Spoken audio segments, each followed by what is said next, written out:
Son of a bitch. This is the GoldCast. Boom! Welcome to another frustrating edition of the GoldCast. We are the voice of the Bay. I'm your host, Rudy III, and with me is my brother, my co-host, Raymond Solis the First, I guess. Man, Raymond, so last week we do our favorite episode. We sit down, we lay all the numbers out. I have them going, I believe, 12-4, possibly 11-5. You have them going 14-2. The margin for error is very slim from here on out, according to my prediction. Very, very slim. This is a team that we were better than, are better than. This is a team that we believed we were going to handle definitively, and for the first quarter, it looked like that's where this was going to go. It looks like we were on the road to a rout. We put up 10 points like it was nothing, and then slowly but surely the wheels started to come off. You know, by the second half, Kyler Murray figured out that once again, the 49ers defense did not have a lot of answers and does not have a lot of answers for a mobile quarterback. And most defenses in the NFL don't really, especially because it's off script. You're always going to be at a disadvantage when a quarterback chooses to run off script. The design run plays are much easier to stop versus when he's trying to throw downfield, nothing develops and he just takes off. Yeah. Because your linebackers and secondary are all downfield. They're in the intermediate zone and they're in the deep zone. Yeah, so DeAndre Hopkins did DeAndre Hopkins things and put in a stellar performance. If you have him on your fantasy team, I'm sure you're happy. But if you're a Niner fan, you should also be upset that he helped your fantasy team, but also may have helped you lose your real team. And so now we saw a wide receiver unit that really struggled to get separation, and then a couple key plays where they were open and Jimmy G just did not see them. And it was a little frustrating because here we go, you know, I can't help but compare us to the Kansas City Chiefs on Thursday night, right? Kansas City Chiefs come out and it looks like they have not spent even 1 minute off the field. They picked up right where they left off, completely ready to go, sounding off at top 10 speed, right? It's as if the Super Bowl was a week ago for them. And the Niners come out, and I thought the defense played pretty well. I mean, they did the best they could. They can't generate points. And then the longer they got on the field, they started to get tired for obvious reasons. But the Niners looked like the last time that offense had played was 2 years ago. And you felt every ounce of that offseason with this team. And every team is different. Players are different. You know, they're riding a high out there in Kansas City. You know, it's a whole different thing out there versus us. But the road back to the Super Bowl and the revenge season has never felt longer than it feels today. And the gap between us and Kansas City looks to be a cavern as of right now. It's only week one. I understand that. There were some good things that happened that I want to get into, but I want to turn the mic to you. You know, this is a game that we had. I mean, we were right there in the fourth quarter, really close, driving down the field, you know, less than a minute left. And those last two passes, they really hurt us, and obviously our chances were pretty much taken away at the very last second there, and no comeback for the 49ers. The final score, 24-20, in what was a frustrating and a little bit of a nerve-wracking game for us. So I'm going to turn the mic to you, Raymond. What did you see in this game, and what are your thoughts? I thought the defense, like you said, you know, pretty much picked up right where they left off. Even with the absence of DeForest Buckner, they seemed exactly like, because remember, it's like 98% the same. He's the only missing piece. And then Sheldon Day left too. But again, Sheldon Day was a rotational guy. We have guys that are much better than Sheldon Day in the rotation currently. So that's not really, you're not missing too much of a beat with Sheldon Day's absence. DeForest Buckner's absence is the one that we really need to watch. Javon Kinlaw did not look great, but we all knew that coming into this game that he was going to come in and play and just not have a whole lot of polish to do a lot of immediate impact like Nick Bosa did last season. It's going to be more like a project. I just hope it's not going to be the same length of time as Eric Armstead. But to be fair, in Armstead's defense, he's dealt with multiple coaching regimes up to this point. So this has been the most consistent coaching regime he's dealt with so far, and that has paid dividends within a couple seasons for him. So hopefully Javon Kinlaw will reap the same benefits of a shorter timeline before he actually turns into something that's, more in line with what we had in DeForest Buckner. So we'll just have to wait and see.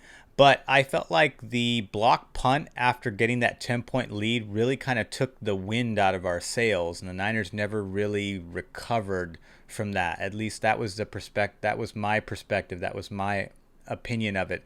And even though we had the lead going into the half, 13-10, I just felt like we were constantly playing from behind. Third down was a really a couple things. The lack of preseason was very evident.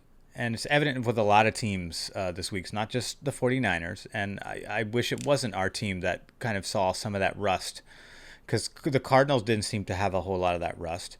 But at the same time, you have that, plus the fact that no Jalen Hurd, no Deebo Samuel, no Brandon Ayuk. Obviously, two of those three guys are pretty young and have not had a whole lot of playing experience. But their absence still has an impact, regardless of what their skill level is or what their ceiling could be. And Deebo Samuel, we know that he's a true number. He's hovering between number 1, number 2 is where he's at. So we know what we're going to get out of him. So his absence was felt. Trent Taylor hasn't played in a long time, so he's still getting back into rhythm. Outside of that, Kendrick Bourne is not a true number 1. He's a 3 at best. And he's a good possession receiver. He's a pretty decent red zone target because of his size. But again, and Dante Pettis is a shadow out there. He's a ghost. He's nothing reliable by any stretch of the imagination. Unfortunately. Jerick McKinnon can catch. Jerick McKinnon seems like he's getting... He saw a few targets. He actually looked, considering he hasn't played in 2 years, he actually looked pretty good. And he seemed to get better as the game went on, as he started to kind of reacclimate. I think he was getting more comfortable, getting his confidence back, getting the feel of the game back under his weight. So I think as long as he can stay healthy, there actually might be a pretty high ceiling for him as he progresses. Think about it, because this guy can catch... He can catch better. He's one of the best receiving running backs in all of football. So he's right up there with the Le'Veon Bells of the world, the Melvin Gordons of the world. He's that good. That's how he's been touted. That's part of his scouting report. It's just he hasn't been healthy. So, and Kyle Shanahan really wants to use him that way. That was one of the reasons why they brought him over from Minnesota.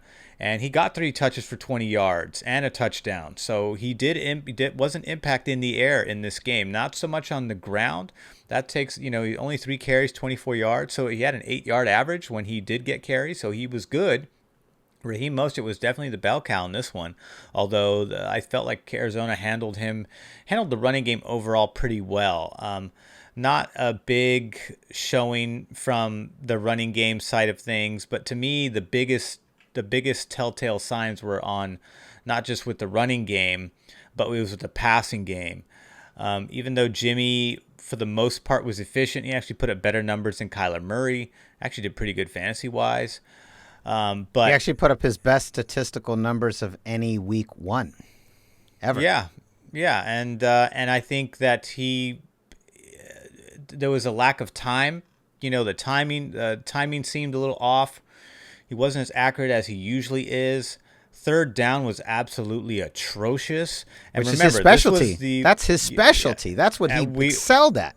Exactly. So on third down last year, in passing situations, that's not including run situations, but in passing situations, San Francisco was the number 1 football team for third down conversions when passing. Overall, they were the 5th best offense on third down conversions. Today, we were 2 for 18. That's 18%. Arizona, on the other hand, looked more or less like we did last year. They were 7 for 14. They were 50%. They were excellent on first down. 50% in the NFL is going to win you a lot of football games, or is going to at least keep a lot of drives going if you're able to generate 50% of your third downs. So, and sure enough, they came away with a win. It was a small margin of victory, but it was a margin of victory nonetheless. I thought this game was going to be close like the other 2 Arizona games, but I didn't think that we would come out on the losing column here. But I think a lot of this was there was rust on the offensive line. and they not giving Jimmy enough time, which affected his accuracy. And there was not a whole lot of receiving options for Jimmy. George Kittle went down with a sprained knee hyperextension. We'll have to see how that shapes up this week. I have a lot of optimism in his ability to be healthy and be ready for Sunday, but not having him in the lineup late in the game certainly hurt us. Jordan Reed had a couple, and touches, he basically became a decoy for the rest of the game. They clearly did not seem interested in testing the waters with that knee, and he never got a pass. He didn't even get. I don't even know if he got. He barely any looks towards himself at the second half of the game.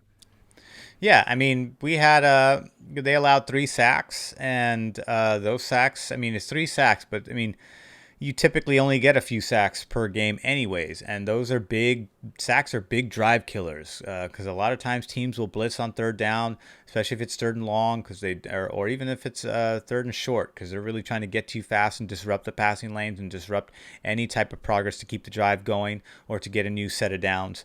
And I thought Arizona's pass rush was pretty darn good. If they weren't sacking, they were putting pressure and forcing Jimmy out of the pocket, which is not his strong suit. Although he did have that one scramble late in the game to keep the drive going. I thought that was nice. I think sometimes he's probably going to have to rely on that a little bit more, at least for the next few weeks with Deebo Samuel out. So that might be an option. You just make sure to slide.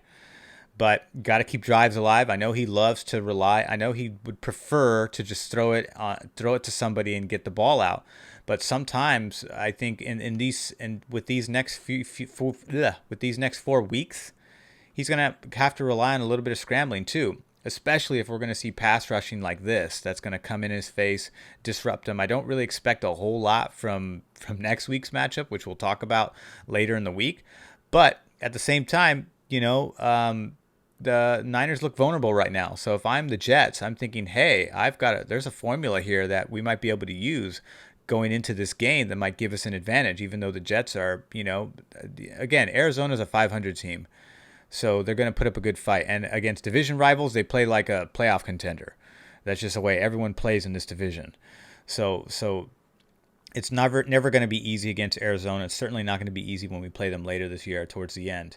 But I think New York is trash, but New York is going to look at the tape and use that against us because they're like, hey, this offensive line is not blocking for Jimmy. If we can generate pressure and take away the run game, then we got him.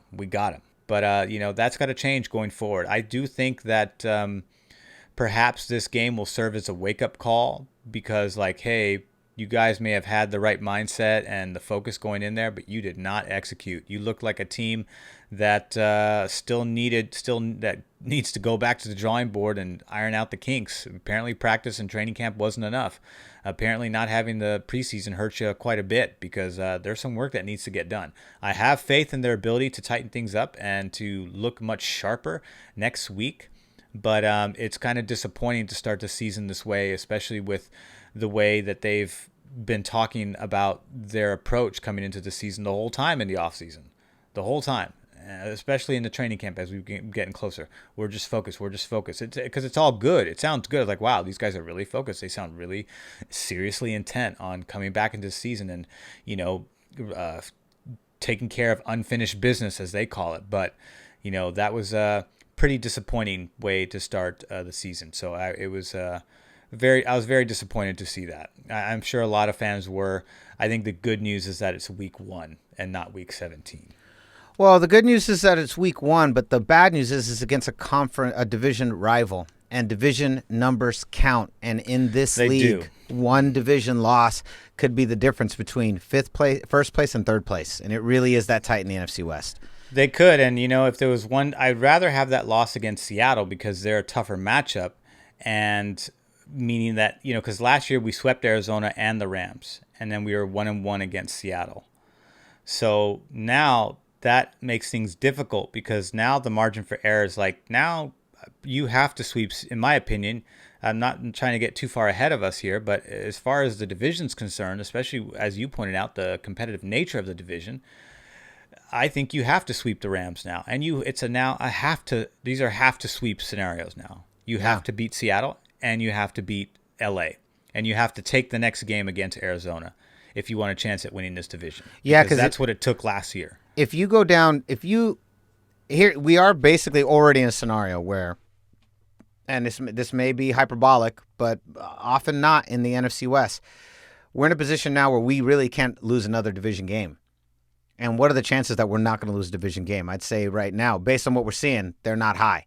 There's a good chance we are probably going to split with Seattle, and we may split with Rams. Rams do look good. I hope Louis is happy at Louis B, because his Rams, they looked a lot better than they did last year. They did look a lot better. They know Todd Gurley. They're a copycat league. Everyone's copying Kyle Shanahan's running scheme right now. They're doing Pittsburgh today.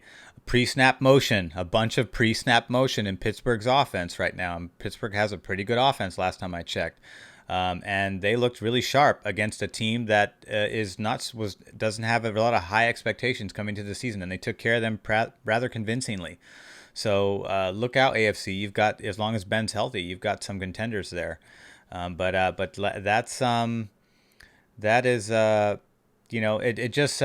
it compounded on a day that wasn't very good for Bay Area sports. The Giants got blasted by the Padres, so we know when stiff competition comes into the house. Giants reminded us that they are still very much a 500 team, unfortunately. But going back to the focus here, it's not all negative. I know we've been pretty negative this time, but I think a lot of times we're gonna have to evaluate as fans. We're evaluating all the things that went wrong, and we'll obviously end the latter half of this analysis with some of the positive things, because there were some. There were some positive things. But getting back to this, I think the two plays that really broke our back. You already mentioned one, but you didn't mention the second one. The first one you mentioned was the punt. Absolutely, the block punt. That just, a turnover on special teams like that, it just gave Arizona life when they didn't have life before, and it really seemed to suck the momentum out of our sails. The other one, though, was the goal line stance. The goal line stance, right at the one, we could not get in. We get in, this game is over. We would have already won. That was all it would have took. We wouldn't have needed the final drive there to try and save the game, and then the final minute, we would have already won. Yeah, and then the defense couldn't take advantage of the fact that they were pinned on the one, because we went for it on fourth and goal, didn't get it, and then they got out of the end zone. That was annoying too. I was like, all right, well, maybe there's a chance we get 2 points out of this. So just because they're pinned back there, it's never a good place to be, and we have a pretty good defense that should be able to take care of it. It was hard to catch Kyler Murray today. We did sack him twice.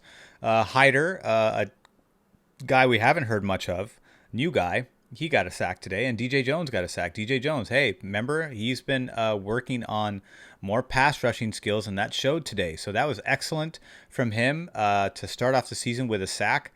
Pretty darn good. So that's looking really good because remember, he's playing in the position that DeForest Buckner was playing in. He's also our nose tackle on early downs, but he was specifically there to slow down the run. But now that he's able to generate more pressure, that's going to really help out Dee Ford and Nick Bosa and Eric Armstead. So that's really good news going forward. The defensive line looked for the most part as good as they have been. I think they're only going to get better as they get into rhythm there, but they still look pretty good, forcing Kyler Murray out of the pocket, forcing scrambles out of him, disrupting plays. For all of the drop back quarterbacks that we're going to face going forward, that's going to be really, really difficult on them, and we have quite a few of them coming up. Although what's his name? Not Aaron Donald.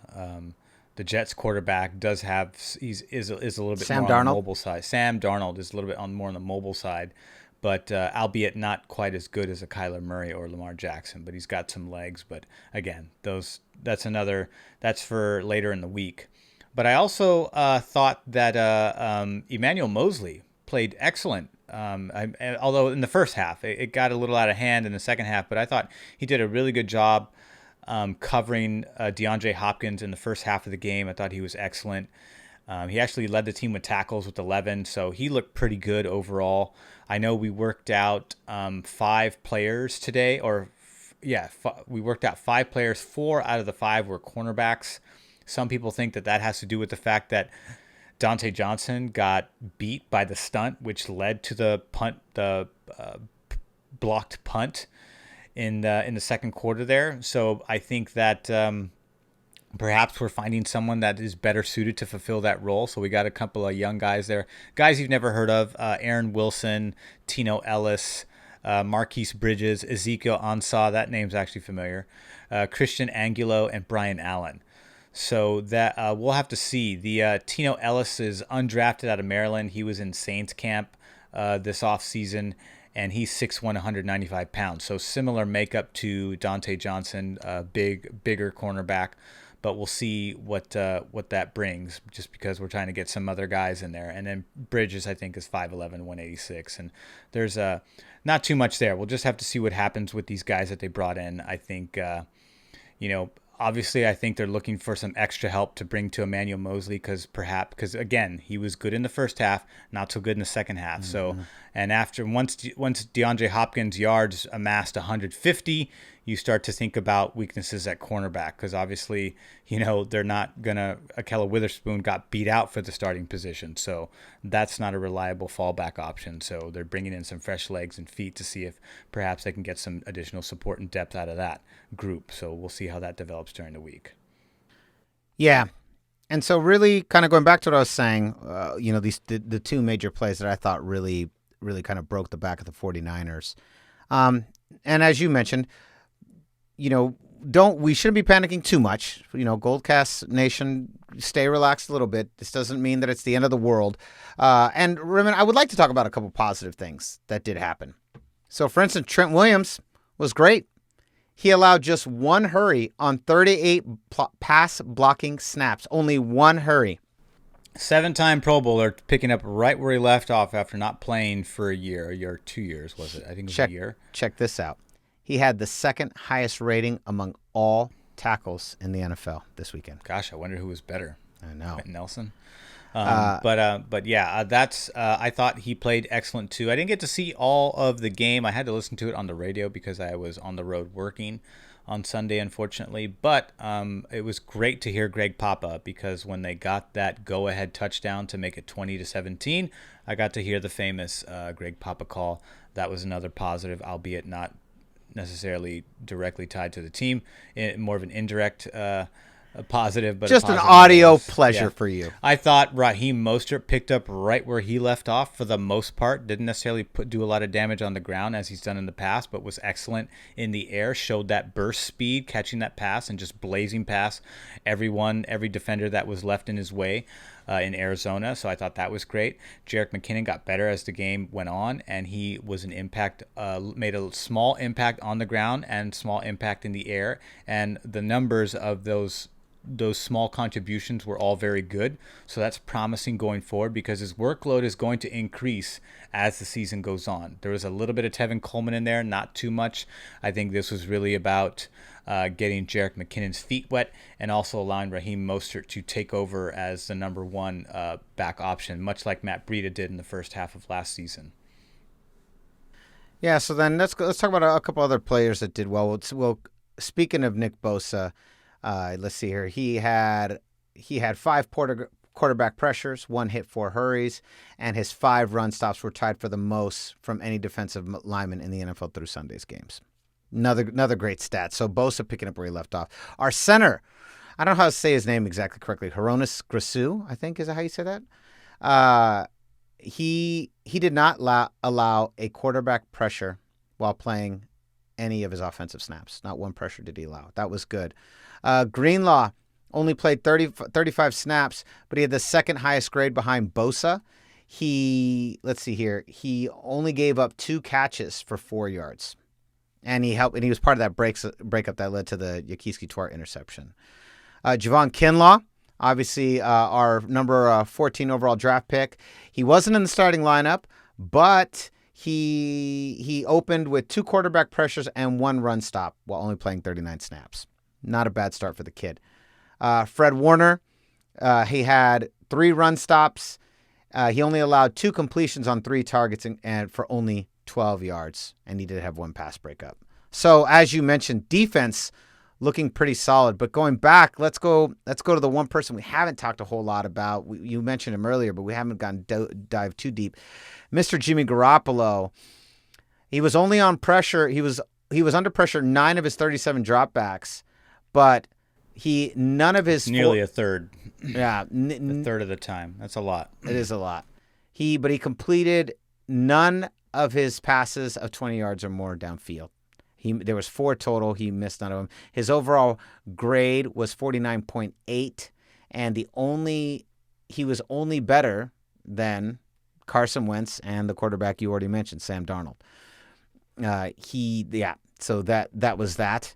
Pettis was only targeted on 1 route. He ran for 30 pass routes. I'm really bummed about Pettis. Waste of roster space.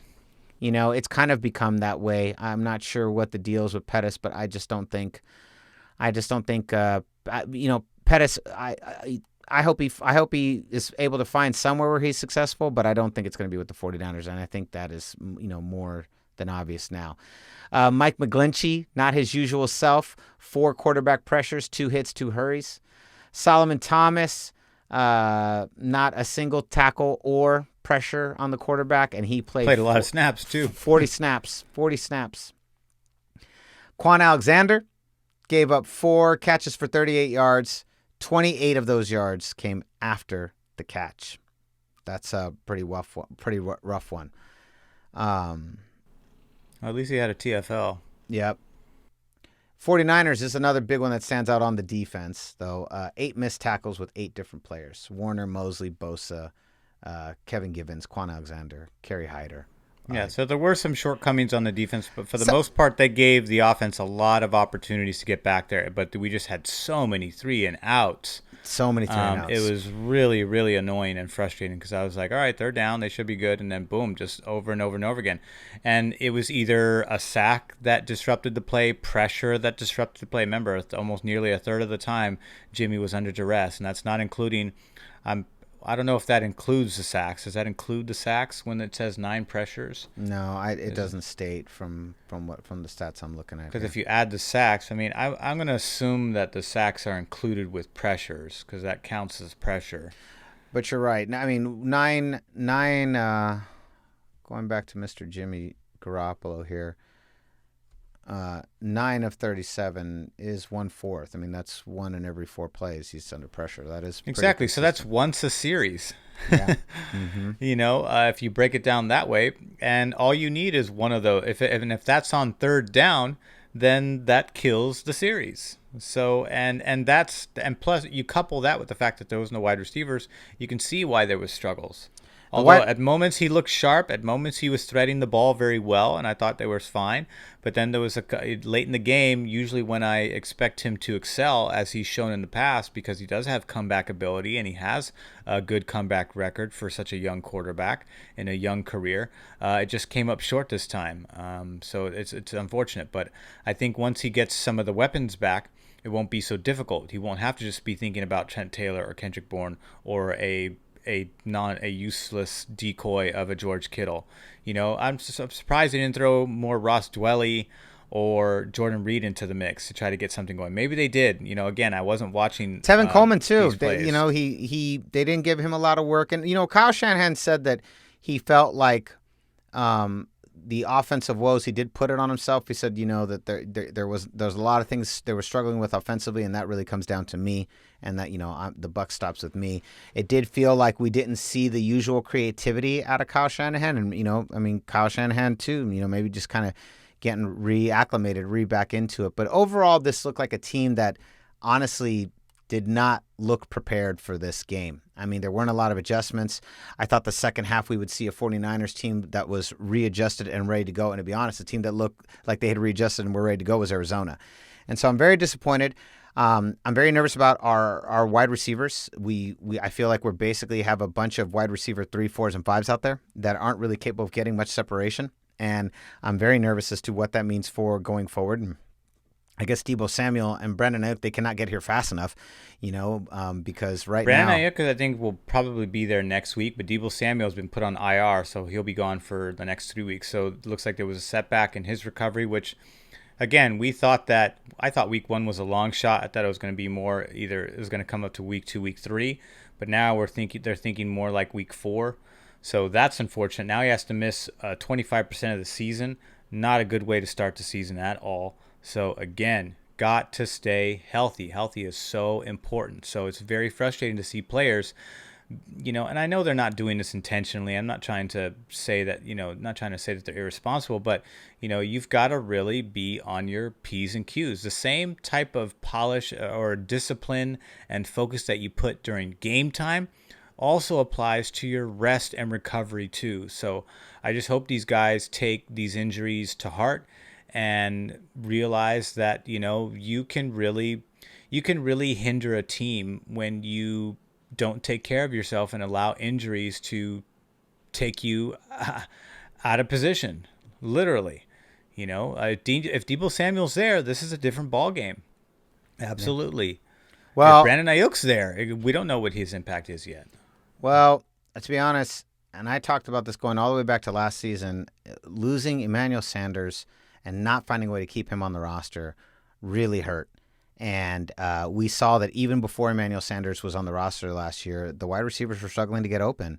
And that veteran leadership that I talked about, the ability, and really not it's with Emmanuel Sanders, it's not just veteran leadership, it's veteran level talent that a wide receiver of his caliber brings to the game. You really see that difference. And it's the one place that this team has not really, we have not, Emmanuel Sanders really been the only breakout guy we've had in the entire run of Kyle Shanahan. That was only for half a season. And, we see again with him gone and Deebo out, there is not a lot of options. And, it is going to require a lot of creativity. But I'm very nervous about this wide receiver unit. And I've been bothered about this all offseason, that this wide receiver unit, I don't know. I think another midseason trade, we need something. Mm-hmm. There was rumors last week that there was possibly a trade that was going to happen for the 49ers. That didn't seem to go anywhere. So we don't know what position it was for, but we need something. What I think we should do is just trade the Saints for Michael Thomas and just call it a day. That's my, just say, hey, just. Well, I think with the money I'm kidding. I know that's not the money that Emmanuel Sanders wanted. We couldn't afford. We had to allot that cash, the limited cash that we had, to a George Kittle. And if it comes down to signing those guys, 10 times out of 10, I'm going to want the Niners to sign Kittle. So even though I agree with you, Emmanuel Sanders' presence is definitely missing, and it's very evident. But there was no way in hell that we were going to be able to keep. We could not afford him. Did not have the extra cash to pay him to keep him around. New Orleans did. Congratulations to them, because Michael Thomas is also injured right now, so they're going to need some of they're going to need Emmanuel Sanders going forward. So whatever, but this isn't the Who Dat cast. You have to go there if you want more details on what's happening with Michael Thomas and the Saints. Yeah. But as far as the 49ers are concerned, definitely some concerns going in with wide receivers. But I think having another week under their belt of practice and reflection, I think will help get the existing group ready to perform better against a team that really shouldn't have any business competing or giving us a run for our money, is what I should say. So this should be a decisive win coming into this week. So let's talk about that. We've got 2 games coming up here in New York at MetLife, and we'll be there for the next couple weeks. And then this part, 2 trash teams. 2 trash teams. These are slump busters, if you will. These 2 teams present an opportunity for this team to figure out the kinks, figure out what weapons they do have, what weapons work, how to become a little bit more elusive, how to make ourselves not look so predictable, because we looked very predictable on Sunday, something I'm not used to seeing either from our offense. And I think this gut check was good. If we can spend the next 2 weeks really putting this thing together, then we've got in week 4, we've got the Philadelphia Eagles.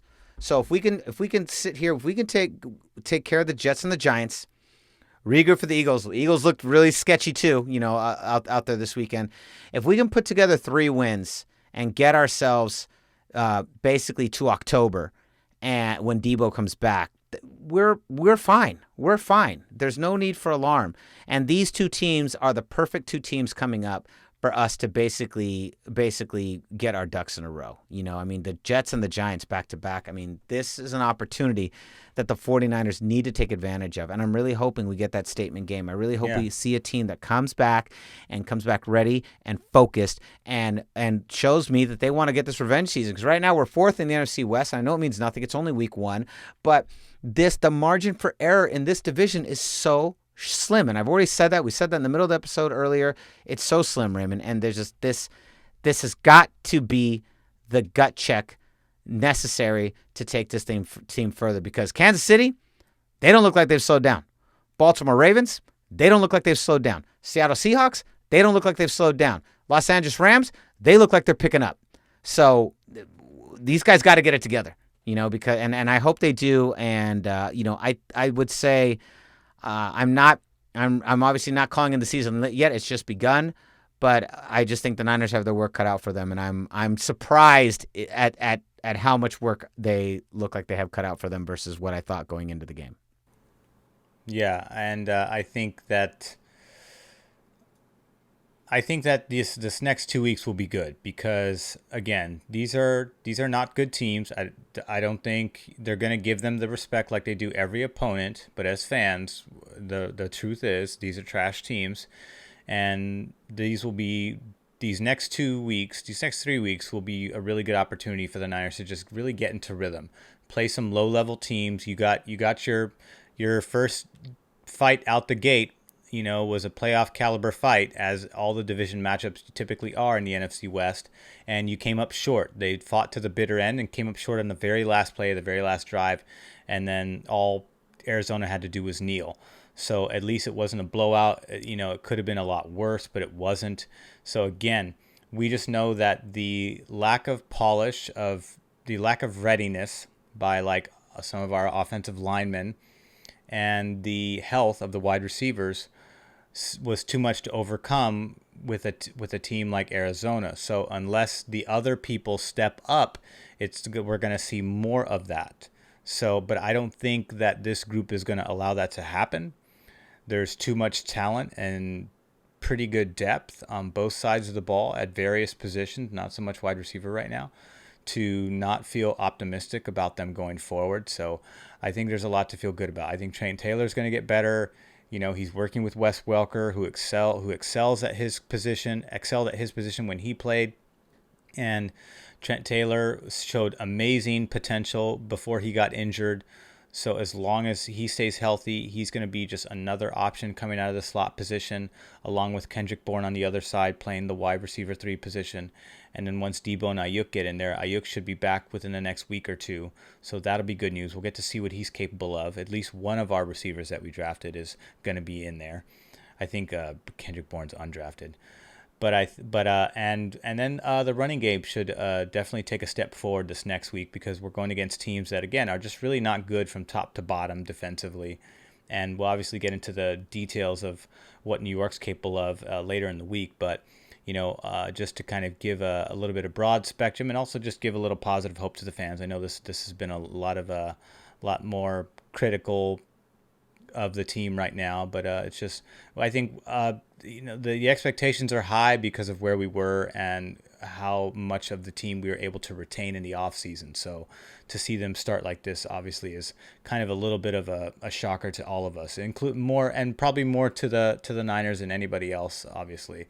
But I think going forward, I think there's a lot to look forward to. I think you're going to see a lot of things get cleaned up, because now you have an official live fire exercise under their belt. It's on record. It's in the books. So now going forward, you know what you have to clean up. And I think it's very clear. And the competition that they're going to face going forward, I think is going to allow them to build some confidence and build some momentum, especially as they start heading towards the Gauntlet shortly after that. Yeah, we don't have a lot of time. We have 4 more weeks, and then the Gauntlet begins against the Los Angeles Rams.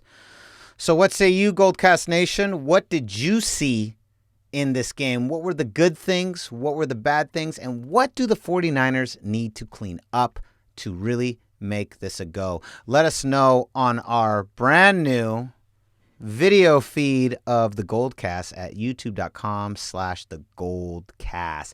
Check it out. We are right there, live and direct. You can see our extremely handsome faces. One thing you guys may not realize is that we're incredibly good looking. I would say probably 12 on a scale of 1 to 8. We're at 12.